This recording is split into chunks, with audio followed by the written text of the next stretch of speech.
Hello everyone, c'est moi pour notre vidéo du Mystère dit. J'espère que vous allez bien, que vous passez une excellente début de semaine. Moi, vous savez, je suis en vacances, alors tout va bien, je vais bien. Cette semaine, on rentre directement dans le vif de notre sujet avec nos 3 infos insolites de la semaine. Et vous allez voir, elles sont pas forcément connectées, mais elles sont quand même tout autant intéressantes. On vit une époque où plus rien ne nous semble impossible, ni dans l'espace, ni sous nos pieds, ni même dans les laboratoires cachés de la Silicon Valley. Cette semaine, je vous emmène dans 3 actualités totalement what the fuck, sans lien apparent, mais qui, mis bout à bout, donnent l'étrange impression que quelque chose est en train de nous échapper. Une bactérie inconnue née dans l'espace, une civilisation engloutie qui pourrait réécrire l'histoire humaine, et des créateurs d'intelligence artificielle qui veulent fuir dans un bunker avant d'activer la machine, ça paraît fou, et pourtant, tout est vrai, vous allez le voir. Alors installez-vous confortablement, thé, café, popcorn, on y va, accrochez-vous, c'est maintenant, on démarre.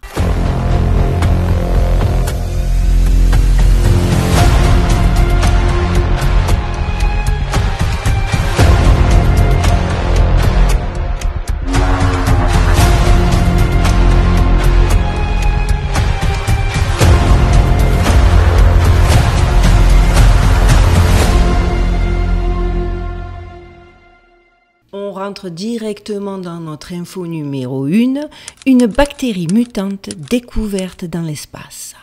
Et elle n'existe pas sur Terre. Et si la prochaine menace biologique ne venait non pas des abysses ni des laboratoires, mais bel et bien directement de l'orbite terrestre?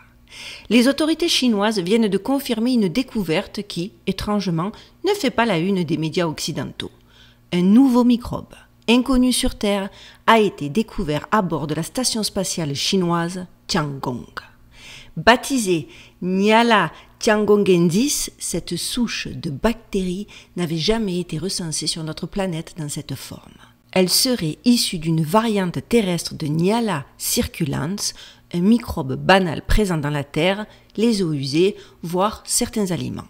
Mais une fois dans l'espace, apparemment, elle aurait muté. Et en plus, sachez que ce n'est pas une simple variation sans conséquence, que nenni. Les chercheurs ont découvert que cette bactérie a développé des adaptations extrêmes pour survivre au vide spatial. Du coup, elle résiste aux radiations, elle active des mécanismes d'autoréparation génétique, elle se nourrit en décomposant la gélatine pour extraire du carbone et de l'azote, et elle forme des biofilms, des sortes de boucliers bactériens qui la rendent presque indétectable sur certaines surfaces.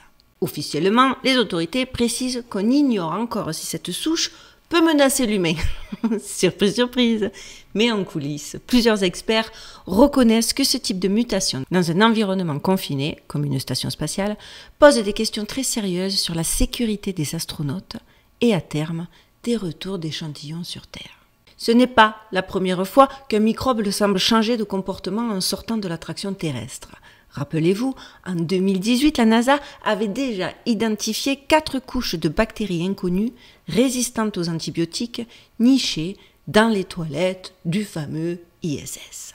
Alors, faut-il y voir, les amis, le début d'un écosystème parallèle, ou un simple accident de laboratoire, ou l'émergence de formes de vie hybrides capables de se transformer loin de nos lois biologiques terrestres? Tout est possible. Est-ce vrai? Était-ce encore une manipulation? Qu'est-ce que cette info nous réserve dans le futur? Ça aussi, c'est des questions qui me semblent pertinentes. On se souvient que certaines théories, longtemps raillées, affirmaient que les virus et bactéries pouvaient venir de l'espace, véhiculés par des météorites ou formés dans des couches supérieures de l'atmosphère. Ces idées, encore une fois aujourd'hui, ne paraissent plus si absurdes. Une preuve de plus que les conspirationnistes ont très souvent, beaucoup plus souvent que ce que certains veulent admettre, raison. Et si certaines bactéries n'étaient pas seulement capables de survivre dans l'espace, mais aussi d'y évoluer, d'y prospérer et de s'y adapter, mieux que nous. Cette question a de quoi nous interroger et attiser notre curiosité. Parce que j'avoue que, je le pense sincèrement, il n'y a jamais d'infos comme ça qui sont sorties de manière anodine, parce que si on nous le dit, c'est pour semer des graines de quelque chose. Ok, c'est pas beaucoup traité, mais quand même, on en entend parler. Celle de l'ISS avait pas bien prise, j'ai l'impression, cette histoire de bactéries, ces fameux astronautes bloqués, bref. Vous savez ce que je pense sur ça. Mais, et là, d'un coup, on en remet une couche, cette fois-ci avec la Chine, avec cette bactérie bizarre. Bon, affaire à suivre. Comme d'habitude, une info qui soulève beaucoup plus de questions que ce qu'elle donne de réponses. Mais bon, en même temps, comme je vous l'ai suggéré dans ma vidéo de dimanche dernier, voici une info qui tombe bien à point, parce que pendant qu'on regarde vers les étoiles, on ne regarde pas sous nos pieds quand il y a une info de fou qui vient de tomber, parce qu'on vient de découvrir les restes d'un monde qu'on aurait peut-être jamais dû oublier. Direction l'Indonésie, où une découverte archéologique passée sous les radars pourrait bien réécrire l'histoire de l'humanité, et c'est notre info numéro 2, une nouvelle preuve que notre histoire est manipulée. Et si notre histoire, vous le savez, comme d'habitude, cette question est récurrente sur ma chaîne, n'était qu'un fragment émergé d'un continent beaucoup plus vaste? Et si les vraies racines de l'humanité étaient enfouies non pas dans le désert, mais sous les eaux? Ce mois-ci, une équipe de chercheurs a annoncé une découverte qui pourrait bouleverser l'entier narratif sur nos origines. Une cité préhistorique engloutie, vieille de plus de 140 000 ans, a été identifiée au fin fond du détroit de Madura, entre les îles de Java et Madura, en Indonésie. Et ce qu'ils ont trouvé au fond de cette plaine submergée, les amis, pourrait bien être l'une des premières traces concrètes d'un monde perdu, Sundaland. Tout part d'un crâne, un fragment frontal et un fragment pariétal d'un Homo erectus. Mais pas n'importe lequel. Ce crâne était enfoui sous les couches de boue et de sable marin depuis plus de 140 000 ans, à une profondeur dépassant les 100 mètres sous le niveau de la mer. Autour de lui, les chercheurs ont déterré plus de 6000 fossiles d'animaux appartenant à 36 espèces différentes. Dragons de Komodo, buffles, cerfs, éléphants, et j'en passe. Certains os présentent des entailles nettes, des coupes réalisées par des outils, des signes de chasse organisés, des stratégies, des savoirs. Cette découverte vient nourrir une hypothèse ancienne, mais marginalisée par l'archéologie officielle, celle de Sundaland. Avant la fin de la dernière glaciation, le niveau des mers était 120 mètres plus bas qu'aujourd'hui. Et ce qu'on appelle aujourd'hui l'Asie du Sud-Est insulaire, Sumatra, Java, Bornéo, n'était en fait qu'une partie d'un gigantesque continent tropical, Sundaland. Ce continent aurait effectivement abrité des civilisations anciennes bien avant l'émergence de celles connues du Proche-Orient ou de la Mésopotamie. Et voici que les chercheurs ont mis à jour un ancien réseau de vallées fluviales dont le système du fleuve Solok, aujourd'hui enseveli sous l'océan. Un écosystème entier disparu, un monde fossilisé sous la mer. Entre moins 14 000 et moins 7 000 ans, la fonte des glaciers a provoqué une montée brutale des eaux, jusqu'à 120 mètres d'élévation du niveau marin. Un chiffre corroboré par les sédiments et les analyses de luminescence optique effectuées sur les grains de quartz. Était-ce une coïncidence si toutes les grandes civilisations anciennes parlent d'un déluge? Question qui commence à devenir purement rhétorique. Entre les Sumériens, avec l'épopée de Gilgamesh, vous le savez, j'en ai fait des vidéos. Les Indiens, avec Manu et le poisson gigantesque, j'en ai fait des vidéos. Les Mayas, avec les cycles de destruction des eaux, j'en ai fait des vidéos. Et bien sûr, Platon, parce qu'on ne peut pas ne pas parler de Platon, qui décrit l'engloutissement d'Atlantide en un jour et une nuit près d'un grand océan. Je pense qu'effectivement, même si certains pensent que la question n'est pas rhétorique, elle est légitime. Mais l'Atlantide était-elle vraiment dans l'Atlantique? Et si c'était en réalité Sundaland, englouti exactement à la même période? Ce type de découverte renforce les thèses des chercheurs comme Graham Hancock, qui soutient que des civilisations avancées ont existé bien avant ce que dit l'histoire officielle, ou encore Michael Cremo, auteur de Forbidden Archaeology, qui documente des artefacts humains trouvés dans des couches géologiques bien trop anciennes pour être compatibles avec la version darwinienne classique. Ces chercheurs défendent une ancienneté bien plus grande de l'espèce humaine et l'existence de cycles d'humanité, montée, effacement, croissance, et vous savez que ça colle exactement à mes croyances personnelles, hein, je ne dis pas qu'elles sont vraies, je dis juste que c'est mes croyances personnelles, qui fait qu'on est effectivement systématiquement dans un bis repetitas, parce que nous, humains, ne comprenons pas la leçon et qu'on se laisse systématiquement déborder par la majorité, par ce qui est vice et mauvais choix. Par contre, petite question, une fois encore, hyper récurrente dans mes dernières vidéos ces derniers temps sur ma chaîne. Pourquoi ces fossiles, apparemment découverts en 2011 par des mineurs de sable marin, n'ont-ils été analysés que maintenant? Pourquoi donc les élites archéologiques n'ont-elles jamais validé l'hypothèse de Sundaland alors que les preuves s'accumulent depuis maintenant des années? Et si nous n'étions pas la première humanité, il serait peut-être temps de réellement se poser la question. Et si notre histoire était celle d'un oubli volontaire, d'une mémoire engloutie, à l'image de ces plaines maintenant submergées sous les eaux du Pacifique? Ce crâne d'Homo erectus, déterré de notre monde, ne serait-il pas la première clé d'une civilisation disparue? Ou en tout cas, la preuve de l'existence d'une civilisation disparue? Je vous laisse en juger les amis, mais moi, vous le savez, j'ai un début de réponse. Mais ce que l'on sait aujourd'hui, c'est que nous sommes une fois encore face à la preuve que l'histoire humaine est beaucoup plus vaste que ce que les manuels scolaires nous le disent. Des civilisations perdues, effacées, des vérités qu'on enterre. Il semble que l'amnésie collective soit une stratégie bien rodée. Ça, je pense que même les plus sceptiques peuvent commencer à au moins l'envisager. Mais vous savez ce qui est encore plus effrayant que ça, que cette tentative de nous cacher des choses, de ces mondes qu'on découvre et qu'il n'y a pas quand même d'explication officielle, qu'on voit qu'il se passe des choses, il y a des trucs, mais qu'au final, c'est quand même flou. Ce qui est encore plus effrayant, c'est que cette fois, ce ne sont pas, et vous allez le voir, ce ne sont plus les anciens qui disparaissent dans les abysses. Aujourd'hui, ce sont les architectes de notre futur qui, on dirait, préparent aussi leur fuite. Oui, vous avez bien entendu, je suis convaincue que vous êtes en train de se dire « mais qu'est-ce qu'elle raconte ?»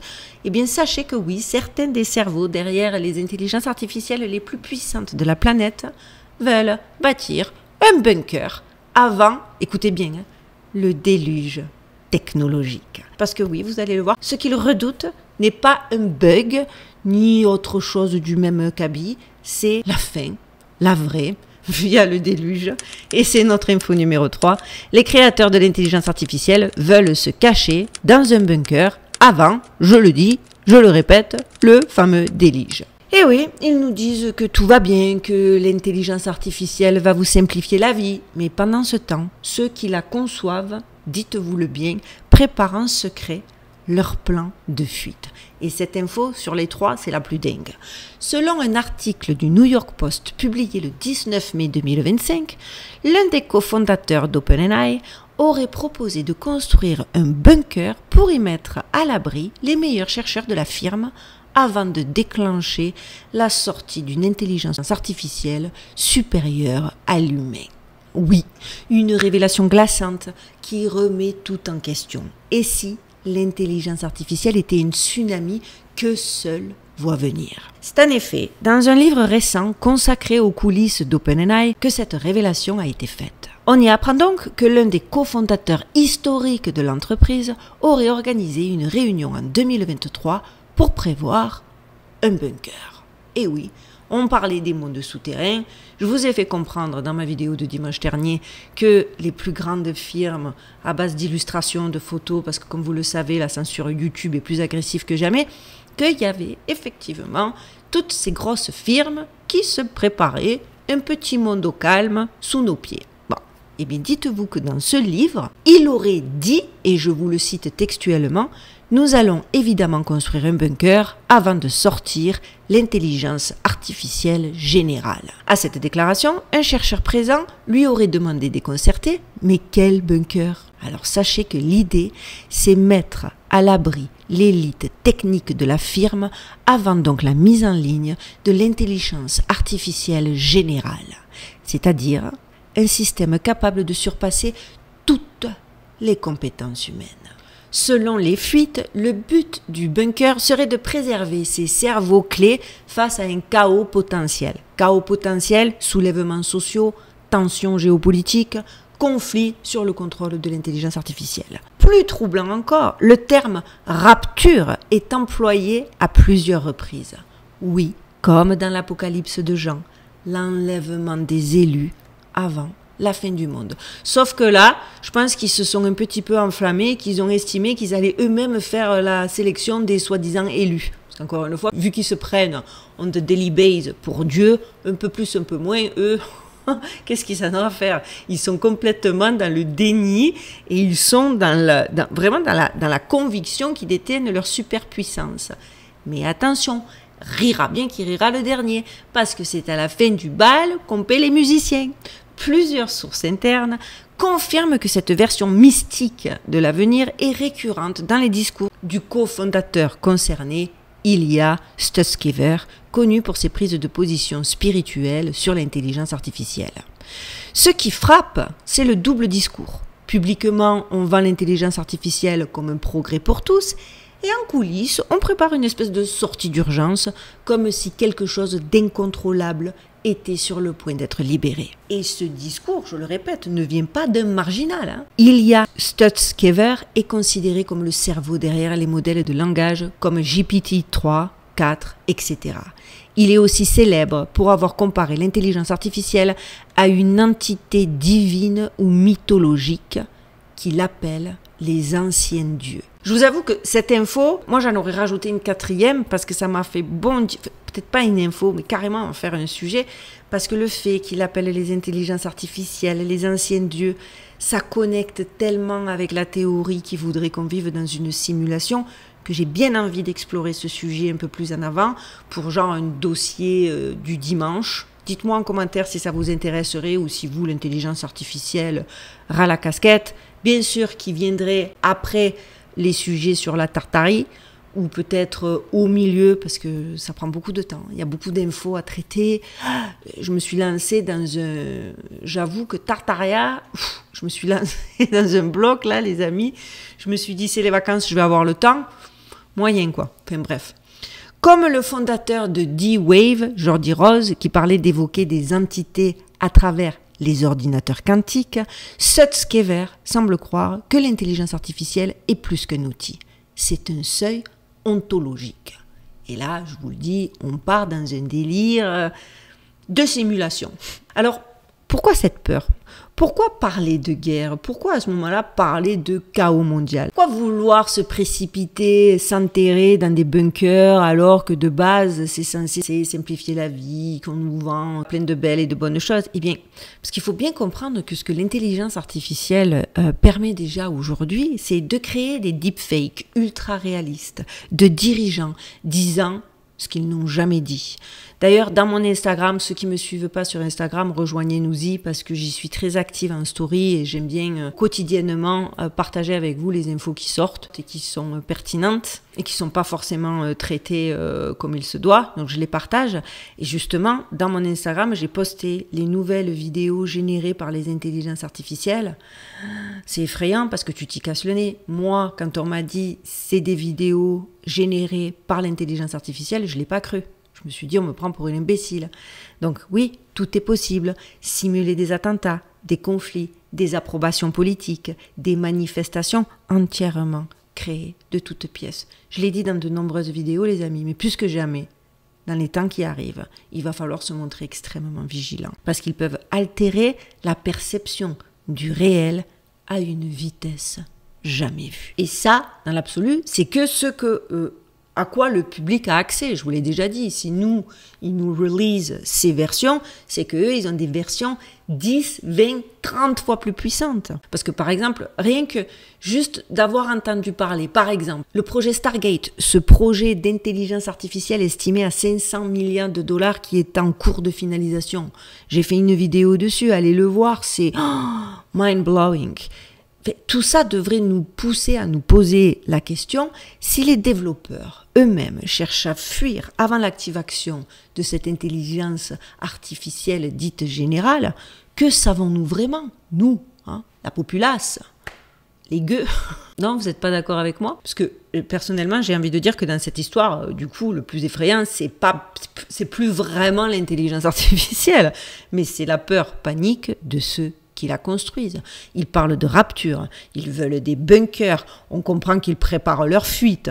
Alors que nous, on nous parle d'applications rigolotes et de chabots qui font des poèmes, qui peuvent t'aider on the daily basis à répondre à tes courriels. Il y a de quoi vraiment creuser. Parce que moi, en lisant ces sujets, en voyant comment ça part de toutes pièces, quand je fais mes recherches pour essayer de vous trouver les actus insolites qui sont le moins traités sur la toile, je me suis vraiment demandé, et si la vraie apocalypse était numérique, silencieuse, invisible, et si elle avait déjà commencé? Il y a d'ailleurs une phrase qu'on attribue à Orwell, le plus grand pouvoir de la tyrannie, c'est d'effacer le passé et de manipuler le futur. Et si là on n'y est pas, rien que cette semaine, on a vu 3 versions de ce pouvoir à l'œuvre. Des micro-organismes nés dans le vide que personne ne contrôle, une mémoire millénaire ensevelie et ignorée, et des ingénieurs qui se prennent pour des prophètes, mais fuient à la première vision d'un monde qu'ils ont eux-mêmes créé. Était-ce encore de la science tout ça, les amis, ou était-ce un culte? Je vous le demande.